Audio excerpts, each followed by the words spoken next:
The alarm buzzed at 5:45 a.m., just like it always did. Coffee brewed in the quiet kitchen. The cat was fed, the laundry sorted, lunches packed for two teenagers who never said thank you anymore. Helen moved through the motions like she always had, graceful in her invisibility. Today, however, something felt heavier. 50. She stared at the cake she had bought for herself the day before, hidden in the back of the fridge, behind a carton of expired orange juice and last week's leftovers. It had soft purple icing and read in cursive, "Happy birthday, Helen." It cost her $18.99. No one had mentioned it at dinner last night. No card, no whisper of a surprise. Her daughter Maya, 17, had been glued to her phone between bites of pasta. Her son Ben, 14, had wolfed down his meal and disappeared upstairs, headphones already on. Helen waited until they were gone to work and school before taking the cake out. She lit one candle, just one. "Happy birthday to me," she whispered.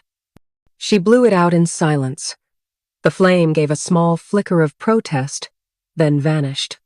At the office, no one knew it was her birthday either. She didn't tell them.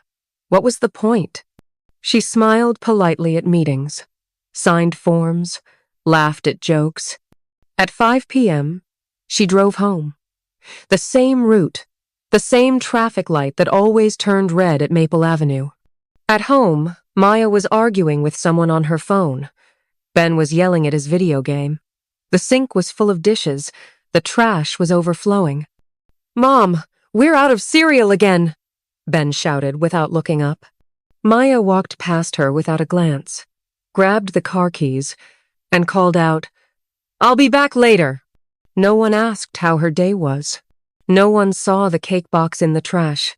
Helen stood in the middle of her kitchen, her hands slightly trembling. Then, for the first time in 18 years, she made a decision just for herself. She packed a small suitcase, booked a quiet Airbnb cabin an hour away, left dinner in the fridge, left a note. "I'm gone for a few days. The house won't clean itself. Neither will your laundry. Love? Mom?" She locked the door behind her and didn't look back.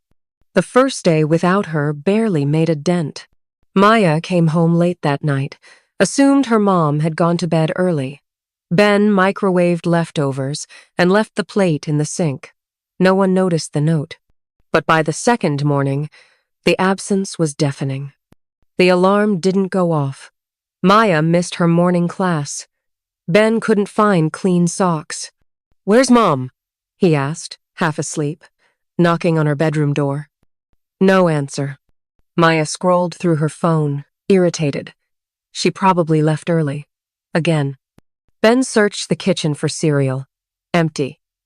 The fridge was a graveyard of unused groceries and aging containers.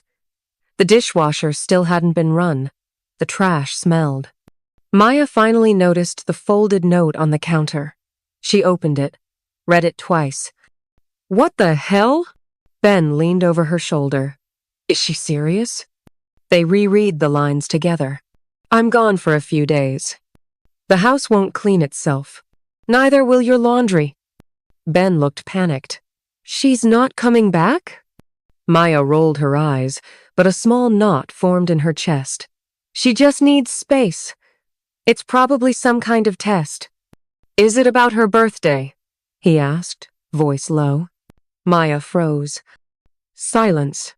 "Oh, my God," she whispered. "It was yesterday." Ben looked at her, wide-eyed. "We forgot," he said. "No," Maya said quickly. "I mean, maybe she didn't want to celebrate." "Did you even say happy birthday? Number, did you?" Ben shook his head slowly. By the third day, things began to unravel. Maya couldn't focus at school. Her friends asked why she looked so tired. She hadn't done her hair. Her clothes were wrinkled. She'd skipped breakfast, again. Ben forgot his homework, missed the bus, had to walk home in the rain. The living room was a mess. The bathroom trash hadn't been emptied. Laundry piled like it had been breeding. They tried to order takeout, but discovered the family debit card had been declined. Maya called the bank and learned the automatic deposit hadn't gone through because Helen always handled the payments. And this week, she hadn't. What are we supposed to do? Ben asked, chewing on the last slice of stale pizza. Maya stared out the window.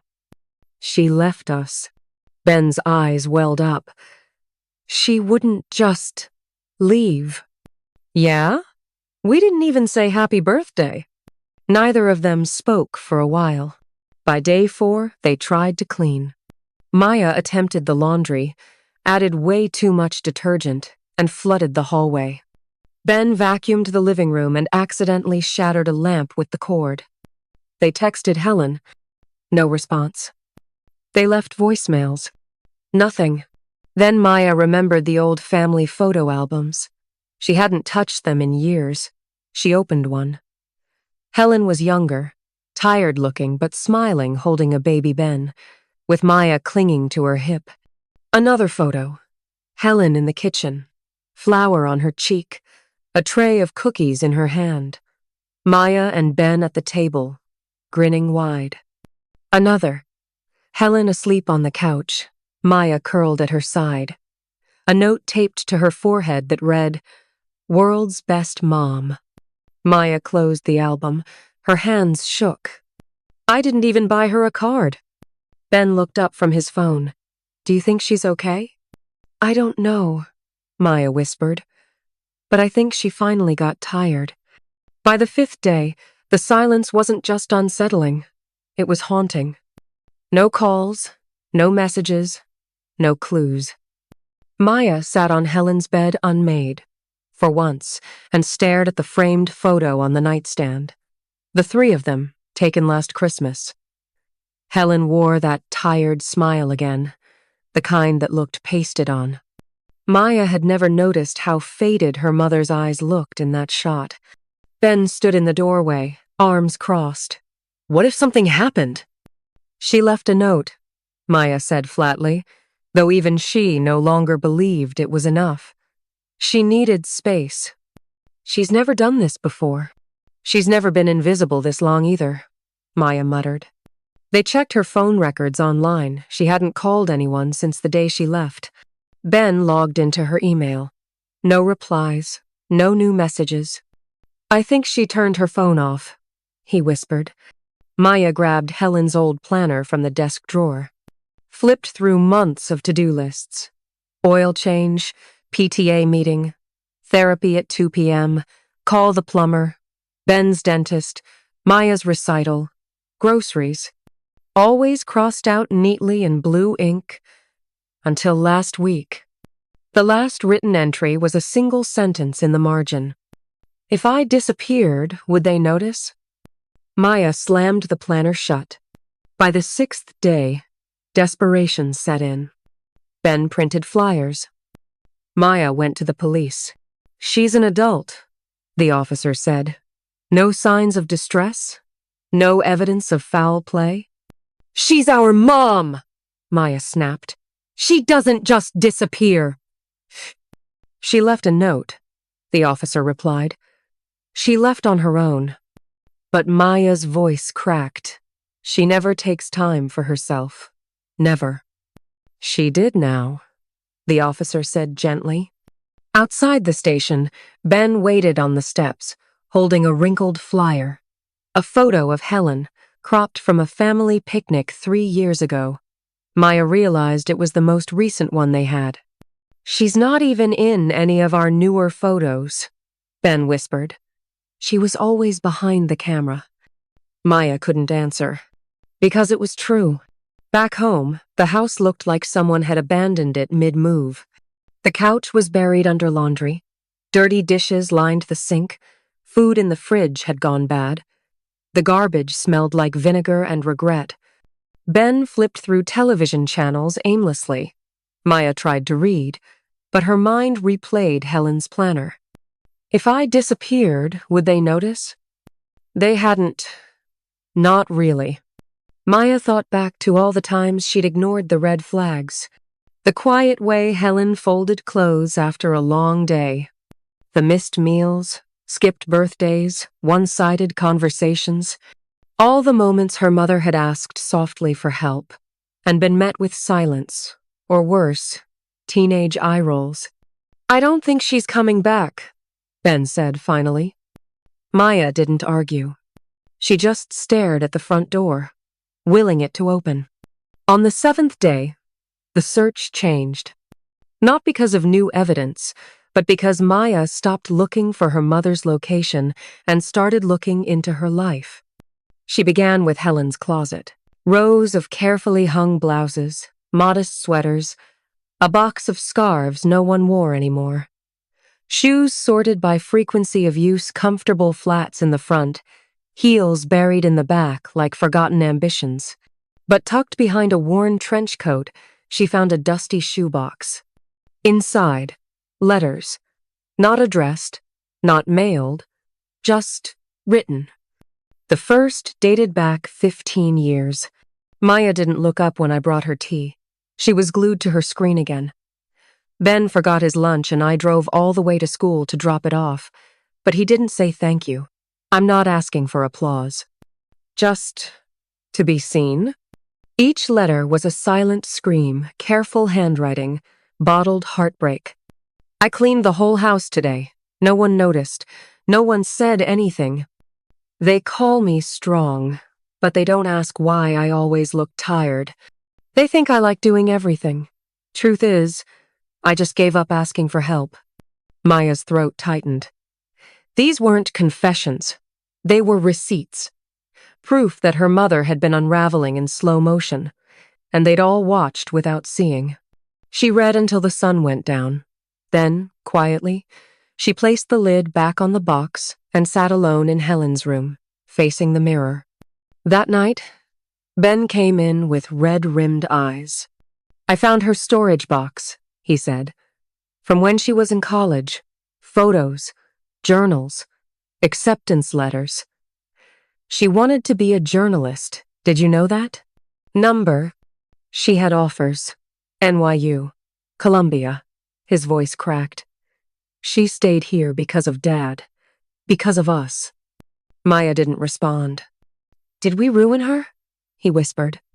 "No," Maya said softly, "but we never gave her a way back to herself." They sat in silence for a long time.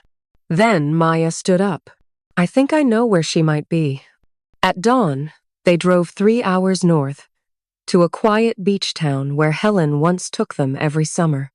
Maya remembered how her mother used to stand barefoot at the edge of the water, eyes closed, like she was whispering secrets to the ocean. They walked the shoreline, checked local inns. Nothing. Until a librarian in a small-town bookstore said, "Helen?" "Oh, yes. She's been coming in every morning. Quiet woman, always reading in the corner." Ben almost cried on the spot. They waited across the street in silence, both frozen, unsure of what they'd say.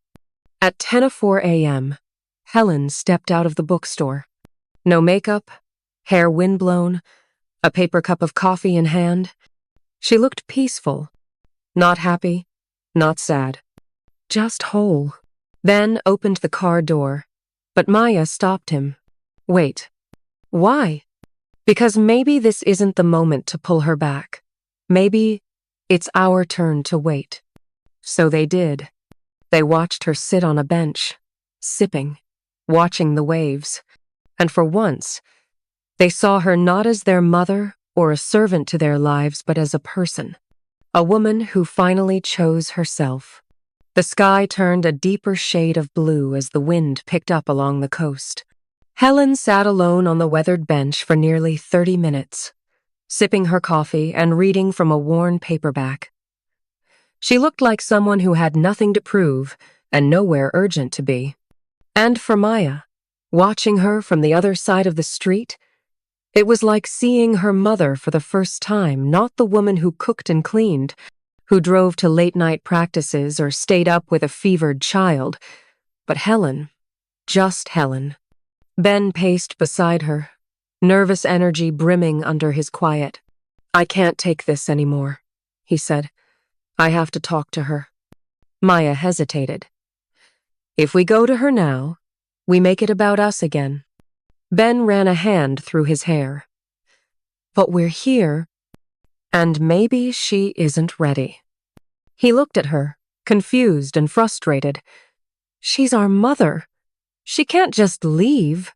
Maya finally turned to face him fully. "She didn't leave us, Ben. She left the version of herself that was slowly dying in our house." Those words settled between them, heavier than the ocean air. They watched Helen stand up, stretch her legs, and begin walking down the boardwalk toward a row of small rental cottages. That's when Maya made her decision. She stepped out of the car, not to run or shout, but to follow slowly, carefully, like approaching a skittish animal that had finally found peace. Ben stayed behind, torn between guilt and awe. Maya waited until Helen unlocked the door to one of the cottages and stepped inside. Only then did she cross the street. She approached the cottage, raised her hand to knock, but stopped inches from the door. Her hand hovered there, trembling. Instead, she reached into her coat pocket and pulled out a note. She'd written it the night before, unsure if she'd ever use it. Just 3 lines. "We see you now. Take your time. We'll be here when you're ready." She folded the paper once, slid it gently under the door, and stepped back. Inside, she could hear the faint sound of Helen moving shoes hitting the floor, a kettle being filled, quiet humming. Maya smiled. It was the same tune Helen used to hum while folding laundry or brushing Maya's hair on school mornings. A song with no name, just comfort.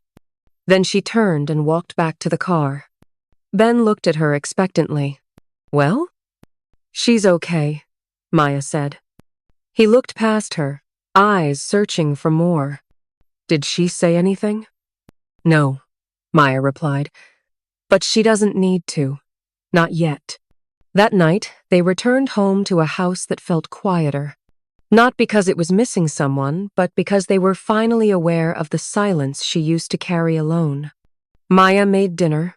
Ben set the table. Dishes clinked, and for once, they didn't talk about work or errands or complaints. They talked about Helen, about her favorite poems, her college dreams, the fact that she used to love jazz but stopped playing it after they were born. "She had an identity before us," Ben murmured. Maya nodded. "And we never asked her to keep it." 3 days later, a postcard arrived. No return address, just a simple image of the beach and one sentence on the back. "Thank you for letting me breathe." No signature. But they knew. Maya held it to her chest, closed her eyes, and for the first time in years didn't feel guilty, just grateful. Helen wasn't lost. She was becoming. And for once, they were letting her. Weeks passed. The house didn't crumble without Helen. The bills still got paid. The dishes got done.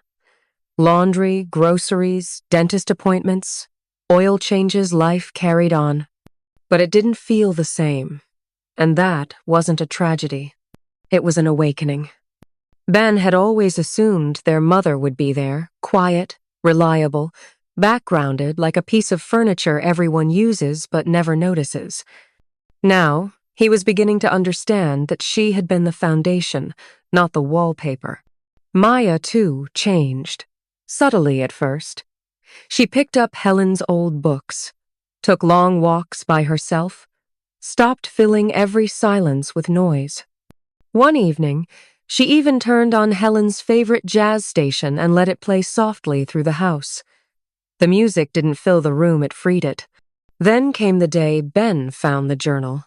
It wasn't hidden, just neatly placed on Helen's nightstand, beside a ceramic lamp and a now dustless copy of The Awakening by Kate Chopin. He opened the leather-bound cover, not with the curiosity of invasion, but reverence. On the inside was a single inscription, penned in his mother's precise hand. To live, not just last. He sat down, thumbing carefully through entries that spanned years. Some short, some sharp, some so raw they made him close the book and breathe. One entry read, "Today, I watched my children laugh at the dinner table. I smiled. But inside, I felt like I was observing a world I no longer belonged to. When did I stop being someone with dreams of her own?" Another, "I don't think they hate me. I think they don't see me. And I'm not sure which hurts more." Ben put the journal back exactly where he found it. He didn't cry, but something inside him softened an ache that came not from missing her, but from realizing he never really knew her. That evening, Maya came home to find Ben reorganizing the kitchen cabinets. She raised an eyebrow. "What's going on here?" He shrugged. "Just thought it was time someone else figured out how this house works." They laughed, then fell quiet. "I read part of Mom's journal," he admitted. Maya's face didn't change. She just nodded, like she already knew what it would contain. "She wanted more," Ben said, "and we made her feel selfish for it. We didn't mean to, but we did." Another silence, this one tender. Then Maya reached over, pulled a recipe card from the holder on the fridge. Helen's handwriting, stained with years of use. "Let's cook this," she said.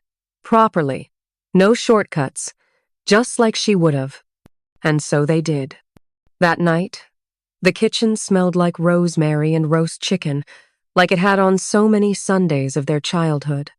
They didn't say it aloud, but both of them were thinking the same thing. This wasn't about filling her absence. It was about honoring her presence, even from afar. 2 weeks later, a package arrived. No note, no explanation. Inside, a stack of prints, photographs of coastal towns, cafes with half-drunk cappuccinos, a crumpled paperback on a sunlit bench. Helen always in the periphery, a shadow, a hand, a strand of silver hair, never posed, just living. And at the bottom, one final image. A self-portrait in a mirror. Helen, smiling not for the camera, but for herself. It wasn't framed, it wasn't edited, but it was beautiful. Ben placed it on the mantel. Not as a monument to loss, but as a reminder of something better. Awareness. That she was not just their mother. She was Helen. And Helen was finally free. Spring arrived quietly. The garden bloomed with less symmetry but more soul. Dandelions snuck between the hedges. The roses grew wild, untamed, the way Helen might have let them, if no one was watching. Ben and Maya visited the mailbox less frequently now. Most of what mattered didn't come with a stamp, but one envelope arrived, postmarked from a small town in northern Italy. It was addressed to both of them. Inside was a single sheet of thick cream paper, handwritten in their mother's slanted, unmistakable cursive. "Dear Maya, dear Ben, if you're reading this, I am well, or I was when I wrote it. I wanted to wait before sending this. Wait until the house stopped smelling like me. Until your first instincts weren't to call me when something went wrong. Not because I don't want to be needed, but because I need to know you'll be okay without me. I left because staying had become a kind of erasure, and no one should disappear while still breathing. I didn't leave you. I found me. For so long, I thought being a mother meant being everything. But it doesn't. It means being yourself, out loud. So your children learn they can be too. I hope you'll remember me not just for the meals, the birthday banners, the folded laundry, but for the woman beneath all that, the one who once dreamed of standing in Florence, sketchbook in hand, drawing rooftops and lives she never got to live. I am living now, and I hope you are too. Don't carry me like a shadow. Carry me like sunlight. Love always. Mom. Helen. Ben read it aloud, slowly. When he finished, Maya pressed her forehead against the kitchen window. Outside, Isla and Tessa were chasing each other barefoot across the grass. Their laughter drifted into the room like music. The world kept spinning. It always did. But something had changed in both of them. Not because their mother was gone, but because she had chosen herself and shown them how. Months later, Maya booked a solo trip to Lisbon. Just a week. No kids. No guilt. She texted Ben from a sunlit street cafe. I just ordered something I can't pronounce. Mom would be proud. He texted back, she already is. That summer, the family gathered again, smaller, simpler, and more honest. No speeches, no expectations. Maya brought Helen's photo and set it on the table. Not like an offering, more like a presence. The girls asked if Grandma was coming back. No, Maya said softly. She's out there.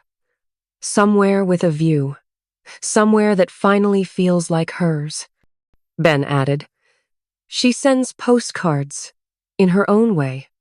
That night, as the sun dipped low, painting the walls in gold and amber, they sat outside under string lights and stars. The air was warm. The silence wasn't empty. It was earned. And when the conversation paused, they all looked toward the horizon just for a second, as if expecting to see her walking up the path, barefoot and free. But she didn't come. Because she didn't need to. She was already home in them.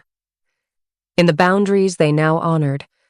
In the voices they finally heard, including their own. Not a ghost. Not a martyr. Not even a memory. Just Helen. And that, at last, was enough.